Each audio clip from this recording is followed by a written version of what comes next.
വിക്കി കൗശൽ നായകനായി അഭിനയിച്ച ഛത്രപതി സംഭാജി മഹാരാജാവിൻ്റെ ജീവചരിത്രം പറയുന്ന ചാവ സിനിമ ഇത് വലിയ തരത്തിൽ തന്നെ ഇന്ത്യയിൽ ഒരു തരംഗമായി ഓടിക്കൊണ്ടിരിക്കുകയാണ്. ഇന്ത്യക്ക് പുറത്തും ഇത് വലിയ ഒരു സ്വീകാര്യത ലഭിച്ച സിനിമ തന്നെയാണ്. ഞാൻ ഈ സിനിമ 2 വട്ടം കണ്ടതാണ്. എനിക്ക് ഈ സിനിമ കണ്ടിട്ട് ഒരു തരത്തിലും ഇത് ഒരു അന്യമത വിദ്വേഷം ഉണ്ടാക്കുന്ന സിനിമയാണെന്ന് തോന്നിയിട്ടില്ല.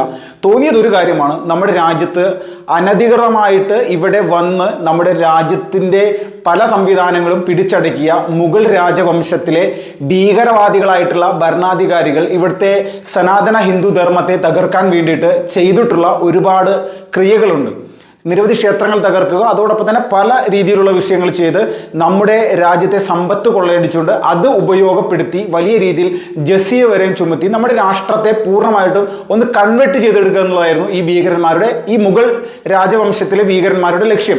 ഔറംഗസേബിൻ്റെ കാലഘട്ടത്താണ് ഈ നമ്മുടെ ഈ പറയുന്ന സംഭാജി മഹാരാജാവും ഒരുപോലെ തന്നെ ജീവിച്ചിരുന്നത്. നമ്മൾ ഏറ്റവും പ്രധാനമായിട്ട് ഈ ഒരു സിനിമ ഇറങ്ങിയ സമയത്ത് ഞാൻ മനസ്സിൽ വിചാരിച്ചൊരു കാര്യം, ഇപ്പോൾ നമ്മുടെ കേരളത്തിലുള്ള ഒരു പ്രധാനപ്പെട്ട മാധ്യമമുണ്ട് മീഡിയ വണ്ണിലൊരു 3 പേര് അടങ്ങുന്ന ഒരു ചർച്ച, പലരും ഇതിനെ പരിഹസിച്ചുകൊണ്ട് അടപ്പുകൂട്ടി ചർച്ച എന്നുള്ള രീതിയിലൊക്കെ പറയുമെങ്കിലും ഇത് അത്യാവശ്യം ഇതിനൊരു വ്യൂസ് ഒക്കെ ഉണ്ട്, ഇല്ല എന്ന് പറയുന്നില്ല. ഈ വ്യൂസ് ഉണ്ടെന്ന് പറയുന്നത് ഇത് കാണാൻ ആഗ്രഹിക്കുന്നത് ഇവിടുത്തെ സുഡാപ്പി ഭീകരന്മാരാണെന്നുള്ളതിൽ തർക്കമില്ല. ഏറ്റവും കൂടുതൽ ഇവരുടെ ഒരു വലിയ പങ്കാളിത്തം ഇതാണ് ഈ വ്യൂസിലുള്ളത്. അപ്പോൾ ഇത് നിരന്തരമായിട്ട് അവർ ചെയ്തുകൊണ്ടിരിക്കുന്നുണ്ട്. അപ്പോൾ ഈ സുഡാപ്പികൾക്ക് സുഖകരമാകുന്ന രസകരമാകുന്ന തരത്തിലേക്കുള്ള അവതരണ ശൈലിയിലേക്ക് പൂർണ്ണമായിട്ടും 100% അങ്ങനെ ഒരു അവതരണ രീതിയാണ് ഈ അടപ്പുകൂട്ടി ചർച്ചക്കാരായിട്ടുള്ള നമ്മുടെ ഏറ്റവും പ്രധാനപ്പെട്ട കേരളത്തിലൊരു വലിയ ജേർണലിസ്റ്റ് ആണെന്നൊക്കെ ഉള്ള രീതിയിൽ വിഷയങ്ങൾ അവതരിപ്പിക്കുന്ന നിഷാദ് റാവുത്തർ പോലെയുള്ള പല ആളുകളും ചെയ്തുകൊണ്ടിരിക്കുന്നു. അപ്പോൾ നമ്മളൊരു കാര്യം ചിന്തിക്കുക, ഇന്ന് ഇപ്പോൾ ഈ കഴിഞ്ഞ ദിവസം ഇവരുടെ ഒരു അടപ്പുകൂട്ടി ചർച്ച ഈ ചാവ സിനിമയുമായി ബന്ധപ്പെട്ടുണ്ടായി. ചാവ സിനിമ വലിയ തരത്തിൽ ഇവിടുത്തെ ജനങ്ങളെ തമ്മിലടിപ്പിക്കാനുള്ള പ്രകോപനപരമായിട്ടുള്ള വിഷയങ്ങളുള്ള ഒരു സിനിമയാണെന്ന് അവർ പറയുന്നത്. ഇവരുടെ സംസാരം കേട്ടാൽ തന്നെ അറിയാം, ഇവർ 3 പേരും ഈ സിനിമ കണ്ടിട്ടില്ല. ഇതിലെ ട്രെയിലറോ അല്ലെങ്കിൽ മറ്റു വിഷയങ്ങളൊക്കെ കണ്ടിട്ട് ഇതുമായി ബന്ധപ്പെട്ടാണ് ഇവർ ഈ വിഷയങ്ങളെ വലിയ തരത്തിൽ നമ്മുടെ മുന്നിലേക്ക് അവതരിപ്പിക്കാൻ ശ്രമിക്കുന്നത്. സിനിമ പോലും കാണാത്ത ആളുകളാണ് ഒരു സിനിമയെ പറ്റി വിലയിരുത്തുന്നത്. ഇവർ വലിയ രീതിയിൽ പറയുകയാണ്, ഈ രാജ്യത്ത് ഔറംഗസേബുമായി ബന്ധപ്പെട്ട് പല രാജാക്കന്മാരും യുദ്ധം ചെയ്തിട്ടുണ്ട്. ഈ സംഭാജി മഹാരാജാവ് തന്നെ മറ്റ് ഹിന്ദു രാജാക്കന്മാരുമായിട്ട് യുദ്ധം ചെയ്തിട്ടുണ്ട്. അപ്പോൾ ഇതിലെന്തിനാണ് ഇങ്ങനെ വലിയ തരത്തിൽ ഇവിടുത്തെ ജനങ്ങളിടയിൽ ഒരു തീ കോരിയിടുന്ന തരത്തിലേക്കുള്ള ഒരു വിഷയം ഉണ്ടാകുന്നത്? സംഭാജി മഹാരാജാവ് എന്ന് പറയുന്ന വ്യക്തിയുടെ വ്യക്തിജീവിതം ഈ രാജ്യത്തെ ജനങ്ങൾക്ക് ഉൾക്കൊള്ളാനും അതിൽ അഭിമാനം കൊള്ളാനും ആ വ്യക്തിയുടെ ധീരതയെ വലിയ തരത്തിൽ മനസ്സിൽ കൊണ്ടു നടക്കാൻ ഒരു സിനിമയുടെ ഒന്നും ആവശ്യമില്ല. ഈ സിനിമ വന്നിട്ട് ഈ 500 കോടി രൂപയിലേക്കൊക്കെ എത്തണമെങ്കിൽ അത് വലിയ തരത്തിൽ മികച്ച രീതിയിൽ ആ സിനിമ ചിത്രീകരിച്ചിട്ടുണ്ടെങ്കിൽ ആ സിനിമ ഈ നാട്ടിലെ ജനങ്ങൾ സ്വീകരിക്കാൻ തയ്യാറായത് സംഭാജി മഹാരാജാവിൻ്റെ ഈ ഒരു വലിയ ജനങ്ങളുടെ ഇടയിലുള്ള വലിയൊരു അദ്ദേഹത്തോടൊരു ആദരവ് തന്നെയാണ്. അത്രക്ക് വലിയ ധീരദേശാഭിമാനിയായിട്ടുള്ള ഒരു പോരാളിയായിരുന്നു ഇദ്ദേഹത്തിൻ്റെ ജീവചരിത്രം പറയുന്ന സമയത്ത് ഈ ഒരു സിനിമയിൽ ഇതിലെ സംഭാജി മഹാരാജാവിൻ്റെ നെഗറ്റീവായിട്ടുള്ള വശം പറയുന്നില്ല. ഇവിടെ വീര സവർക്കറും അതോടൊപ്പം തന്നെ RSSൻ്റെ 2ാമത്തെ സർസംഘചാലകമായിട്ടുള്ള ഗുരുജി ഗോൾവൽക്കറും ഇവരാരും തന്നെ സംഭാജി മഹാരാജാവിനെ പറ്റിയിട്ട് നല്ല വിഷയങ്ങൾ പറഞ്ഞിട്ടില്ല. ഒരുപാട് നെഗറ്റീവുകൾ പറഞ്ഞിട്ടുണ്ട്. ഇദ്ദേഹം ഒരു സ്ത്രീ ലംബടനാണെന്നുള്ള രീതിയിലൊക്കെയുള്ള കാര്യങ്ങളാണ് നിഷാദ് റാവുത്തർ ഇവിടെ പറയുന്നത്. അപ്പോൾ ഇതൊക്കെ പറയുന്ന സമയത്ത് നമ്മൾക്ക് ഈ പറയുന്ന ആളുകളോട് ഒരേ ഒരു കാര്യം മാത്രമേ പറയാനുള്ളൂ.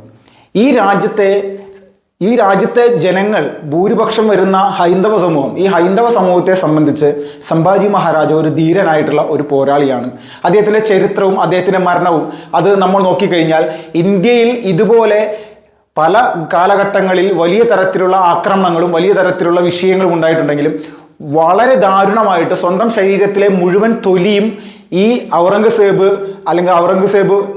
അവരുടെ സൈനികരെ കൊണ്ട് ഊരിയെടുത്ത് മതം മാറിയില്ലെങ്കിൽ നിങ്ങളെ അല്ലെങ്കിൽ മതം മാറാൻ വേണ്ടിയിട്ട് വലിയ തരത്തിൽ പ്രേരിപ്പിച്ചുകൊണ്ട് ഈ ശരീരത്തിൽ ഓരോ തൊലിയും ഊരിയെടുക്കുന്ന തരത്തിലേക്കുള്ള വിഷയം, അതോടൊപ്പം തന്നെ കണ്ണ് കുത്തിയെടുക്കുന്ന വിഷയം, നാക്ക് പറിച്ചെടുക്കുന്ന വിഷയം, ഇങ്ങനെയൊക്കെയാണ് ചെയ്യുന്നത്. ഇത് ചെയ്യാനുള്ള പ്രധാനപ്പെട്ട കാരണം എന്താണ്? നിനക്ക് ഇവിടെ ജീവിക്കണമെങ്കിൽ നിന്റെ ധർമ്മം വിട്ടുകൊണ്ട് അല്ലെങ്കിൽ നീ ജീവിച്ചു പോകുന്ന മതം ഉപേക്ഷിച്ചുകൊണ്ട് എൻ്റെ പാതയിലേക്ക് വരണം എന്നാണ് പറയുന്നത് ഔറംഗസേബ്. ഇത് ആദ്യമായിട്ടൊന്നല്ല കേൾക്കുന്നത്. ഈ കഥ ഉണ്ടാക്കിയിരിക്കുന്നത് ഇവിടുത്തെ ഈ പറയുന്ന ഈ സിനിമയുടെ സംവിധായകനോ വിക്കി കൗശലോ ഒന്നുമല്ല.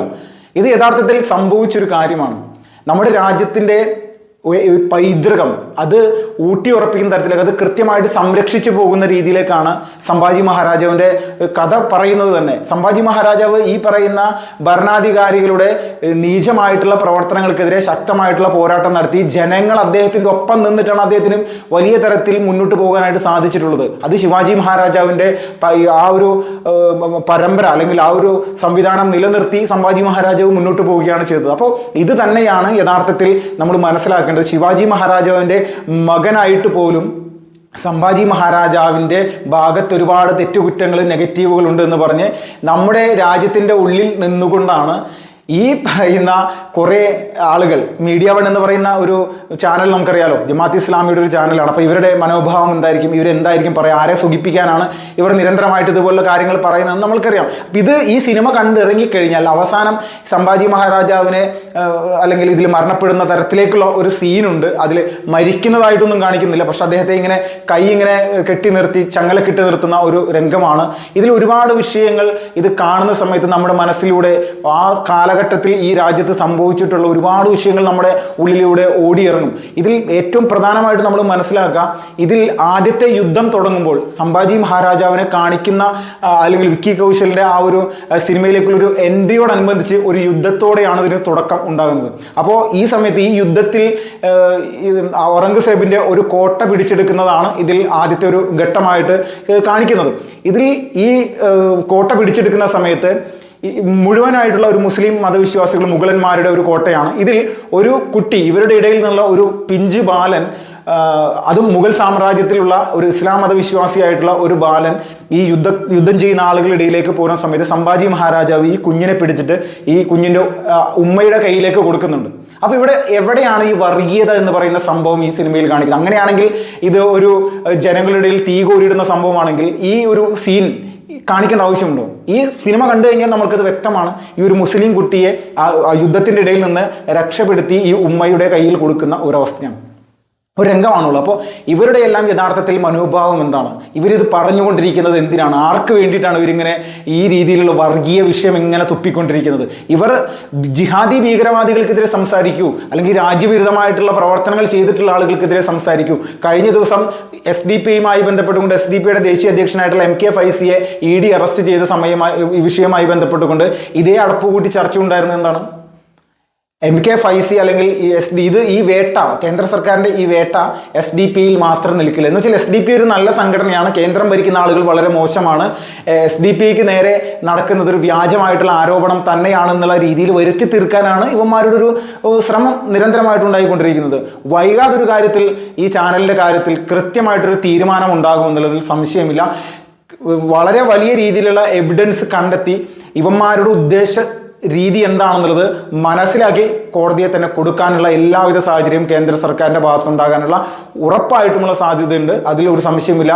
കാരണം ഈ സംഭാജി മഹാരാജാവിൻ്റെ ജീവചരിത്രം പറയുന്ന ഈ ചാവ സിനിമയെ പോലും വർഗീയമായിട്ട് കാണാനുള്ള ഒരു കാഴ്ചപ്പാട് ഇവർക്ക് എവിടെ നിന്നാണ് ഉണ്ടാകുന്നത് നമുക്കറിയില്ല. എനിക്ക് ആ സിനിമ 2 പ്രാവശ്യം കണ്ടിട്ടും ഈ രാജ്യത്ത് ഒരു മതവിഭാഗത്തിലെ ആളുകളോടും പ്രത്യേകിച്ച് ഒരു വികാരവും എനിക്ക് തോന്നിയിട്ടില്ല. കാരണം എൻ്റെ രാജ്യത്തിന് വേണ്ടി ഇവിടെ പോരാടിയ ഒരു ധീരനായിട്ടുള്ള ദേശാഭിമാനിയായിട്ടുള്ള ഒരു രാജാവിൻ്റെ കഥയാണ് ഈ പറയുന്ന ചാവ സിനിമയിലുള്ളത്. അല്ലാണ്ട് അതിൻ്റെ അപ്പുറത്തേക്ക് വേറെ ഒന്നുമില്ല. അത് കണ്ടു കഴിഞ്ഞാൽ വളരെ മനസ്സിന് വളരെ വേദന ഉണ്ടാക്കുന്ന പല രംഗങ്ങളും അതിലുണ്ട്. അത് ആ ഒരു ഫീലിങ്ങോട് കൂടി നമ്മളത് കാണുന്ന സമയത്ത് നമ്മൾക്കത് ലഭിക്കും. അതിൽ വിരളി പൂണ്ടിട്ട് ഇതിൽ വലിയ തരത്തിൽ ജനങ്ങൾ ഏറ്റെടുത്ത് ഈ സിനിമയെ നിങ്ങൾ എത്രത്തോളം നെഗറ്റീവാക്കി ചിത്രീകരിക്കാൻ നോക്കിയാലും വർഗീയമായിട്ട് ചിത്രീകരിക്കാൻ നോക്കിയാലും ഇതെല്ലാം പൂർണ്ണമായിട്ട് ജനങ്ങൾ തള്ളിക്കളയുമെന്നുള്ള തർക്കമില്ല.